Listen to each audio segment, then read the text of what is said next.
how to open PDF on Android TV. Alright, so let's begin with the video.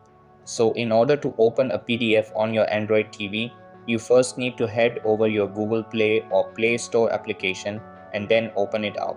Once you have opened that particular application, click onto the search icon and search in here for PDF viewer. It can also be PDF reader, so you can see in here a lot of search options or search results that actually has this particular search query that you have.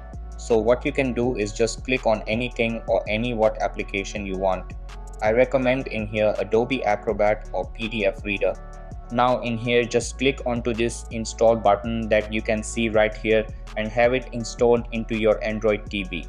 Now just use a file manager like FX File Explorer or Explore File Manager to locate the PDF file. Open it using the Adobe Acrobat that you have installed on your TV. So that's basically how you can open PDF on Android TV. So that's all for this video. Consider subscribing if you find it helpful, and I'll catch you in the next one. Thanks.